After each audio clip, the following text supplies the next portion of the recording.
반갑습니다. 붓다의 복과 지혜입니다. 오늘 이 영상을 통해 열애장, 즉 우리 마음속에 본래부터 깃들어 있는 부처의 씨앗에 대해 함께 생각해 보고자 합니다. 부처님께서는 모든 중생이 본래 부처라고 말씀하셨습니다. 그 말씀 속에는 누구나 자신의 마음속 깊은 자리에서 진리를 발견할 수 있다는 깊은 자비와 깨달음이 담겨 있습니다. 이 시간, 우리말 속에 스며든 마음씨라는 따뜻한 표현을 따라가며 우리 안에 숨겨진 열애의 씨앗을 다시 바라보고 그 씨앗이 어떻게 꽃 피워지는지를 함께 살펴보는 소중한 시간이 되기를 바랍니다. 감사합니다. 자, 그럼 열애장이라고 하는 게 바로 마음씨거든요. 그 여정을 함께 해볼까요? 돌 속의 황금. 옛날 인도 어느 마을에 깊은 산속에 버려진 커다란 돌덩이 하나가 있었습니다. 비바람에 맞고 이끼에 덮인 그 돌은 보기에도 투박하고 거칠어 누구도 관심을 갖지 않았습니다. 어느 날 마을을 지나던 한 수행자가 그 돌을 유심히 바라보더니 갑자기 앉아 그 돌을 닦기 시작했습니다. 지켜보던 아이가 물었습니다. 스님, 왜 그렇게 쓸모없는 돌을 닦고 계세요? 스님은 미소 지으며 말했습니다. 이 안에 황금이 있다. 아이와 마을 사람들은 반신반의했지만 스님은 매일같이 조심스럽게 그 돌을 닦고 또 닦았습니다. 며칠이 지나자 거친 돌틈 사이로 찬란한 황금빛이 드러나기 시작했습니다. 사람들은 놀라며 말했습니다. 정말 그 안에 황금이 있었군요. 그러자 스님은 조용히 이렇게 말했습니다. 이 돌은 본래부터 황금이었습니다. 단지 흙과 이끼가 덮여 있었을 뿐이지요. 우리 마음도 이와 같습니다. 본래 부처님의 성품, 즉 열애장이 깃들어 있지만 번뇌와 무명이 그것을 가리고 있을 뿐입니다. 그 마음씨를 닫고 바라보는 것이 수행이고 그 씨앗이 꽃 피우는 것이 깨달음입니다. 마음속의 등불. 아득한 옛날, 어느 마을에 진리를 구하는 한 청년이 살고 있었습니다. 그는 세상의 괴로움과 죽음, 인생의 덧없음을 깊이 고민하다 진리를 찾아 먼 길을 떠났습니다. 1. 사제와 팔정도 괴로움의 원인을 보는 눈. 첫 번째로 만난 스승은 고요한 숲속에서 수행하는 수행자였습니다. 그 스승은 청년에게 말했습니다. 이 세상은 고통으로 가득하다. 그 고통에는 원인이 있고 그 원인을 제거하면 고통은 사라진다. 그리고 그 길이 있으니 그것이 바로 팔정도이다. 청년은 사제와 팔정도를 따라 올바른 생각, 올바른 행동, 올바른 마음 챙김을 익히기 시작했습니다. 그의 마음속엔 서서히 평온이 깃들기 시작했지요. 그러나 그는 마음속에서 여전히 이런 물음을 느꼈습니다. 나는 왜 존재하며 이 마음은 어디서 온 것인가? 이 공의 철학 모든 것은 비어 있다. 그 물음은 그를 두 번째 스승에게 이끌었습니다. 그 스승은 지혜의 불꽃을 품은 반야의 스승이었습니다. 그는 말했습니다. 이 세상의 모든 것은 인연 따라 일어나고 그 본성은 공하다. 존재하는 모든 것은 스스로 존재하는 것이 아니라 비어있음 속에서 서로를 의지할 뿐이다. 청년은 깨달았습니다. 모든 고정된 자아는 허상이며 집착이 고통을 만든다. 그는 자유를 느꼈지만 동시에 약간의 공허함도 느꼈습니다. 3. 유식 사상 마음이 세상을 만든다. 그 공허함은 그를 세 번째 스승에게 이끌었습니다. 그 스승은 마음속의 경계를 보는 사람이었습니다. 세상이 비어 있다는 것을 아는 것도 마음이요. 세상이 있다고 착각하는 것도 마음이다. 모든 것은 마음에서 비롯되며 마음이 세상을 만든다. 청년은 눈을 감고 자신의 내면을 들여다보았습니다. 그 안에는 온갖 기억, 욕망, 상처, 자비, 지혜가 소용돌이 치고 있었지요. 그는 문득 깨달았습니다. 세상이 공하다는 것은 사라짐이 아니라 마음이라는 거울 위에 모든 것이 비춰지고 있다는 것임을. 4. 열애장 부처는 본래 내 안에 있었다. 마침내 그는 한 늙은 거지처럼 보이는 스승을 만났습니다. 그 스승은 아무 말도 하지 않았고 단지 청년에게 조용히 거울을 내밀었습니다. 청년은 거울 속 자신의 눈동자를 바라보다가 문득 눈물을 흘렸습니다.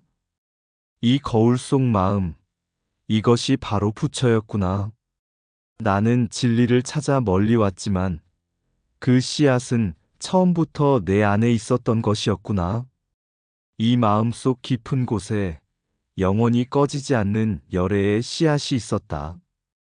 그것이 바로 열애장, 즉 중생 한 사람 한 사람 안에 감춰진 부처의 성품이었습니다. 이 이야기는 부처님의 가르침이 단계적으로 깊어지는 여정이며 그 끝에는 늘 자기 마음 속에 참된 부처, 곧 열애장이 있음을 말해줍니다.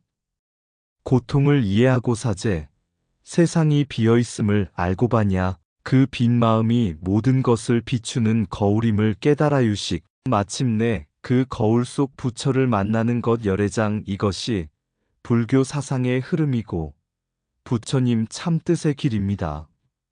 모든 괴로움은 원인이 있으며 그 원인을 멈추면 고요한 길이 열린다. 사성제의 진리를 담다. 바른 길은 멀지 않다. 지금 이 순간 바른 생각과 바른 말에서 시작된다. 세상은 실체가 아니다. 모든 것은 인연 따라 잠시 머무는 그림자일 뿐이다. 반야 사상의 공철학. 비어있음은 텅 빈 것이 아니라 가득한 가능성이다. 마음이 일어나 세상을 만들고 마음이 멈춰 진리를 본다. 유식 사상의 핵심. 너는 네 마음을 다스릴 수 있을 때 세상을 다스릴 수 있다. 내 마음이 고요하면 온 세상이 고요하다. 모든 중생은 본래 부처다. 다만 스스로 잊었을 뿐이다. 열애장 사상의 핵심 요약. 흙 속에 묻힌 황금처럼 너의 마음 속에도 부처가 있다. 씨앗은 작지만 거기엔 전체 나무가 담겨 있다. 마음도 그렇다. 열애장은 너의 마음씨다. 다만 가려져 있을 뿐 사라지지 않는다. 공은 허무가 아니라 모든 존재가 서로 기대어 있음을 아는 지혜다.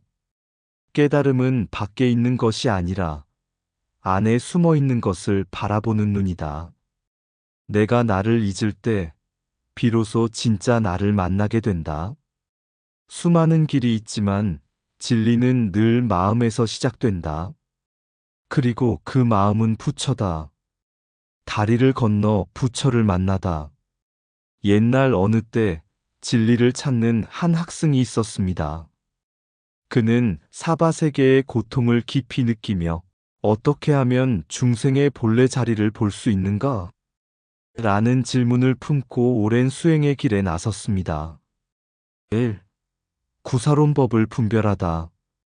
그가 처음 배운 가르침은 구사론이었습니다.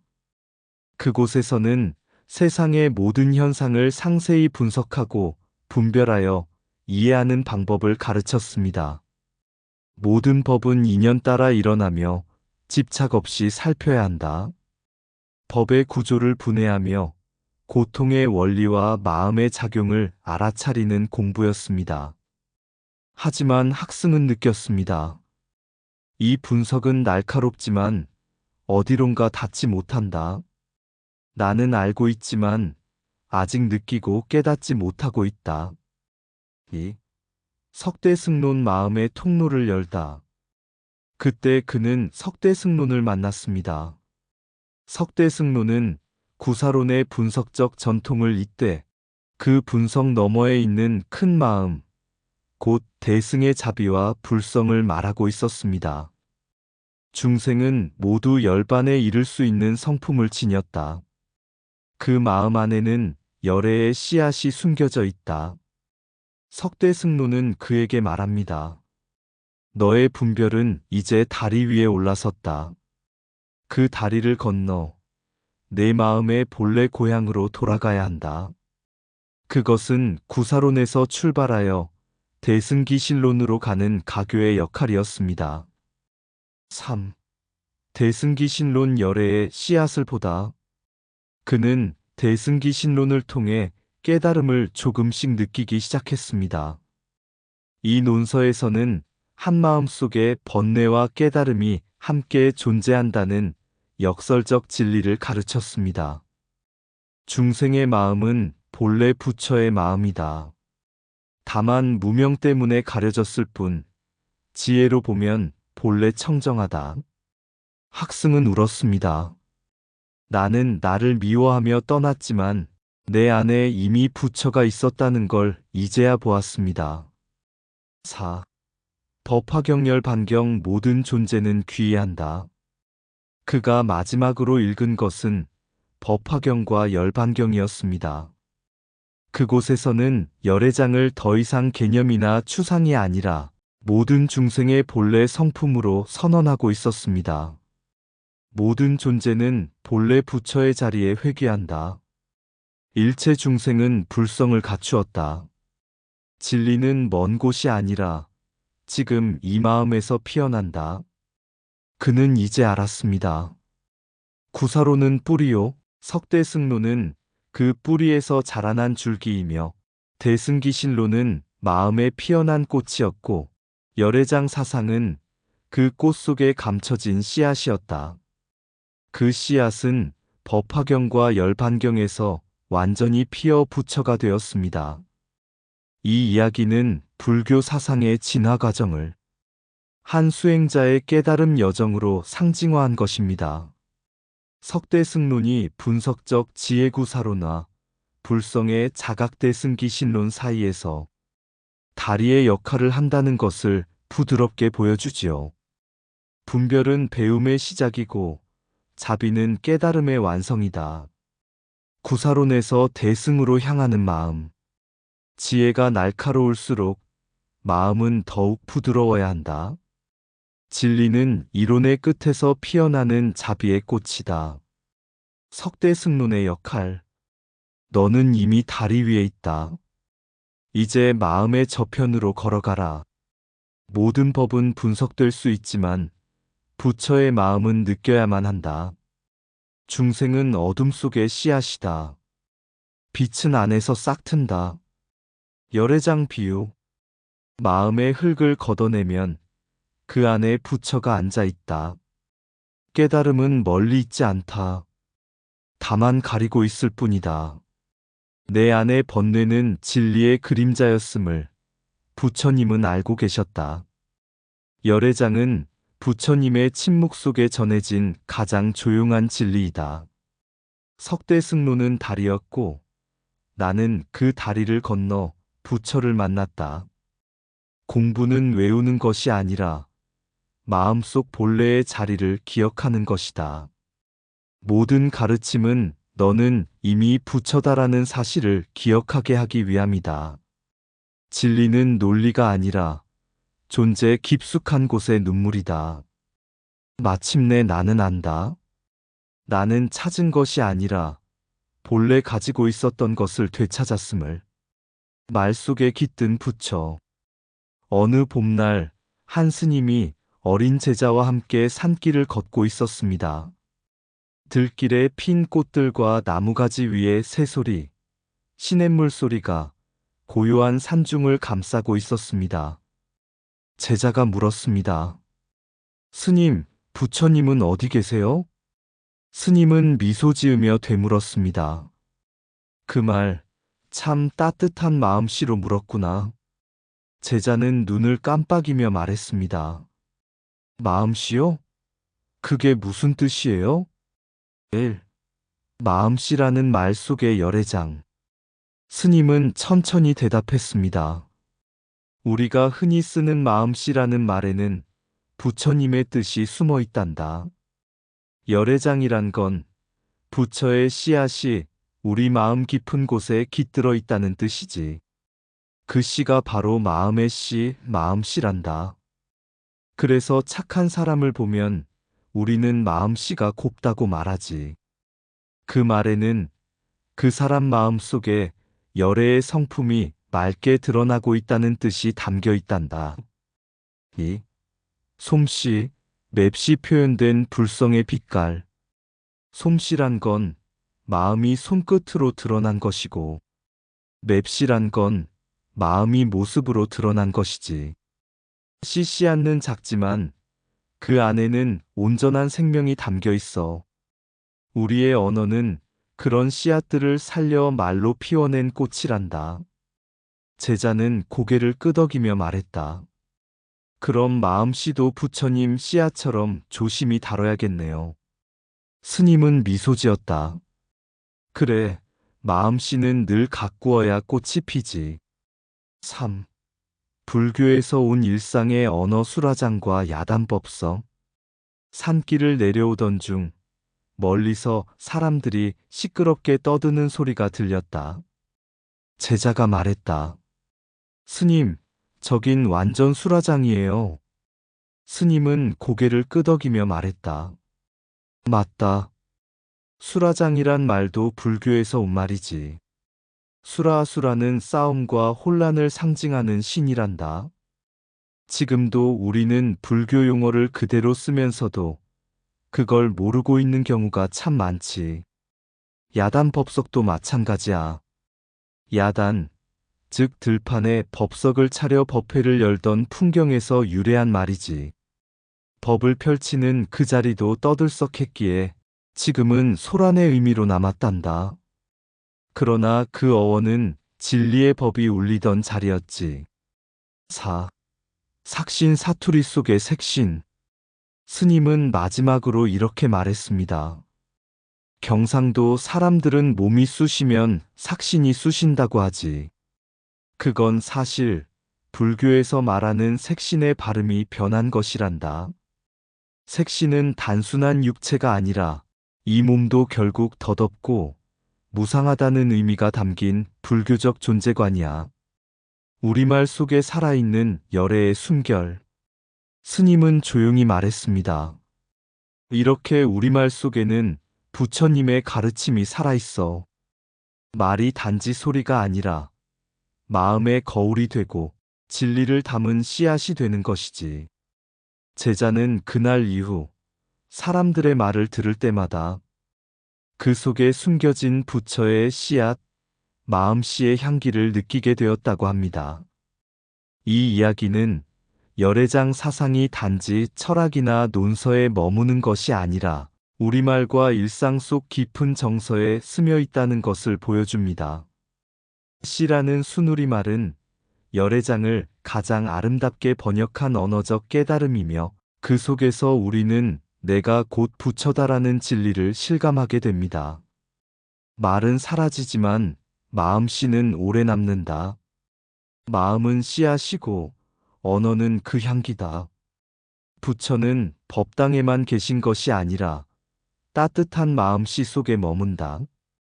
씨라는 말은 작지만 그 속엔 불성이 자라고 있다. 열애장의 순우리말 표현. 솜씨는 마음이 손끝으로 흘러나온 흔적이다. 맵씨는 마음이 겉모습을 빌려 피운 한 송이 꽃이다. 우리말 속엔 부처님의 침묵이 머문다. 마음씨라는 한마디가 곧 깨달음이다. 진리는 먼 경전에만 있는 것이 아니라 마음씨 곱다는 그 한마디에도 깃들어 있다. 수라장이 된 세상에도 자비의 눈으로 보면 그곳 역시 수행의 터전이 된다. 야단 법석이란 말은 혼란이 아니라 한때 들판 위에 울리던 부처님의 법음을 기억한다. 삭신이 쑤신다는 말에도 몸은 무상하다는 불교의 지혜가 숨쉬고 있다. 우리가 쓰는 말 속엔 조용한 수행이 담겨 있다. 그 말들이 마음을 닦는 스승이 될 수 있다. 마음씨는 부처의 씨앗이고 그 씨앗을 가꾸는 일상이 바로 수행이다. 불성은 번역된 언어보다 어머니가 속삭이듯 말하던 우리말 속에 더 가깝게 스며 있다. 부처님은 항상 우리 곁에 계신다. 그분은 당신의 말씨, 마음씨, 숨씨 속에 살아있다. 한민족의 말에는 불교의 숨결이 깃들어 있다. 우리말을 곱게 쓰는 것이 곧 불성을 존중하는 길이다. 말 속에 부처를 만난 날, 어느 날 노스님 한 분이 깊은 산속 암자에서 살고 있었습니다. 그는 글도 많지 않았고 법문도 길지 않았습니다. 하지만 스님 곁에 다녀간 사람들은 하나같이 이상하게 그분 말씀을 들으면 마음이 고요해지고 눈물이 난다고 말하곤 했습니다. 어느 봄, 한 젊은 학인이 그를 찾아와 물었습니다. 스님, 부처님은 어디 계신가요? 경전도 많이 안 읽으시는 것 같고 법상에도 잘 오르지 않으시잖아요. 스님은 빙그레 웃으며 이렇게 대답했습니다. 나는 매일 부처님을 봅니다. 할머니가 아이에게 마음씨 곱게 자라렴 하는 그 말 속에서 어머니가 딸의 옷맵시에 칭찬할 때 손끝으로 정성껏 김치를 담그는 그 솜씨 속에서 그리고 어느 노인의 이 삭신이 다 늙었네 하는 푸념 속에서 나는 늘 부처님을 봅니다. 그 말을 듣고 젊은 학인은 잠시 말을 잃었습니다. 스님은 부드럽게 말을 이었습니다. 불성은 글자 속에만 있지 않단다. 우리 민족은 말을 씨앗처럼 심고 마음으로 키웠지. 그래서 마음씨, 솜씨, 맵씨 같은 말은 곧 부처님이 우리 삶을 따라 내려오신 길이란다. 우리는 부처님을 밖에서 찾으려 애쓰지만 가장 가까운 그분은 이미 우리가 매일 쓰는 말과 마음 속에 조용히 숨쉬고 계신 것이지. 그날 이후 젊은 학인은 경전만큼 우리말의 향기에서도 진리를 발견하게 되었고 삶의 말씨 하나하나를 조심스레 쓰기 시작했습니다. 열애장은 말씨와 마음씨 속에 피어납니다. 이 이야기는 우리 민족이 품어온 말 한마디, 마음 하나가 얼마나 깊은 불교적 진리, 바로 열애장 사상을 품고 있는지를 전해줍니다. 마음씨는 단순한 인품을 넘어서 부처님의 씨앗이 우리 안에 살아있다는 언어적 깨달음이며 우리말은 곧 불성의 소리 없는 경전입니다. 열애장이라 그 말 속엔 마음의 씨가 숨었네. 속 깊은 어둠 속에도 부처의 빛은 꺼지지 않고 그대 마음 한가운데 조용히 살아 숨쉬네.